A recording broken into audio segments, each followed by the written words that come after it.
സംസ്ഥാന വ്യാപകമായി നടന്ന പരിശോധനയിൽ 17 RT ഓഫീസുകളും 64 SRT ഓഫീസുകളും ഉൾപ്പെടെ 81 ഓഫീസുകളിലാണ് വിജിലൻസ് പരിശോധന നടത്തിയത്. ശനിയാഴ്ച വൈകിട്ട് 4:30 തുടങ്ങിയ പരിശോധന ഇന്ന് പുലർച്ചെ വരെ നീണ്ടു. 7,84,598 രൂപ ഗൂഗിൾ പേ വഴി ഉദ്യോഗസ്ഥർ അനധികൃതമായി പണം സമ്പാദിച്ചതായി വിജിലൻസ് കണ്ടെത്തി. ഏജന്റുമാരിൽ നിന്ന് വിജിലൻസ് സംഘം 1,40,670 രൂപ പിടിച്ചെടുക്കുകയും ചെയ്തു. നിലമ്പൂർ സബ് റീജിയണൽ ട്രാൻസ്പോർട്ട് ഓഫീസിൽ വിജിലൻസ് ഉദ്യോഗസ്ഥർ എത്തുന്നതറിഞ്ഞതോടെ 49,300 രൂപയാണ് മോട്ടോർ വാഹന വകുപ്പിലെ ഉദ്യോഗസ്ഥർ പുറത്തേക്ക് വലിച്ചെറിഞ്ഞത്. അന്വേഷണത്തിൽ ഇത് കണ്ടെത്തി. ഇതിനു പുറമെ കോട്ടയം വൈക്കം ട്രാൻസ്പോർട്ട് ഓഫീസിൽ ജനലിൽ പണം ഒളിപ്പിച്ചുവെച്ച നിലയിൽ കണ്ടെത്തിയിട്ടുണ്ട്.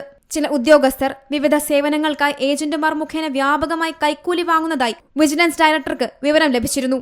പൊതുജനങ്ങൾ ഓൺലൈൻ മുഖേന നേരിട്ട് സമർപ്പിക്കുന്ന അപേക്ഷകൾ ഉദ്യോഗസ്ഥർ കൈക്കൂലി ലഭിക്കണം എന്ന ഉദ്ദേശത്തോടുകൂടി ചെറിയ അപാകതകൾ ചൂണ്ടിക്കാണിച്ച് നിരസിക്കുന്നതായും വിവരമുണ്ട്.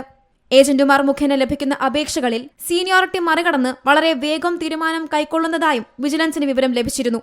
വിജിലൻസ് ഡയറക്ടർ മനോജ് എബ്രഹാമിന്റെ നിർദ്ദേശാനുസരണമായിരുന്നു ഓപ്പറേഷൻ വീൽസ് എന്ന പേരിൽ വിജിലൻസിന്റെ പരിശോധന നടന്നത്. അതേസമയം ഡ്രൈവിംഗ് ടെസ്റ്റ് പാസ്സാക്കുന്നതിന് ഡ്രൈവിംഗ് സ്കൂൾ ഉടമകൾ അപേക്ഷകരിൽ നിന്നും പണപ്പിരിവ് നടത്തി ഉദ്യോഗസ്ഥർക്ക് കൈക്കൂലിയായി നൽകുന്നതായി വിജിലൻസിന്റെ രഹസ്യവിവരമുണ്ടായിരുന്നു. പുതിയ വാഹനങ്ങളുടെ രജിസ്ട്രേഷൻ അനുവദിക്കുന്നതിന് വാഹനങ്ങളുടെ ഷോറൂമുകളിലെ ഏജന്റുമാർ മുഖേനയും കൈക്കൂലി വാങ്ങുന്നുണ്ട്. സംസ്ഥാന വ്യാപകമായി നടത്തിയ പരിശോധനയിൽ കണ്ടെത്തിയ ക്രമക്കേടുകളിൽ കർശന നടപടി സ്വീകരിക്കുമെന്ന് വിജിലൻസ് ഡയറക്ടർ മനോജ് എബ്രഹാം വ്യക്തമാക്കി. C Malayalam news, Thiruvananthapuram. ഏറ്റവും പുതിയ വാർത്തകളും വിശേഷങ്ങളും വിരൽത്തുമ്പിലറിയാൻ സി മലയാളം ന്യൂസ് എല്ലാ ഡിജിറ്റൽ പ്ലാറ്റ്ഫോമുകളിലും ലഭ്യം.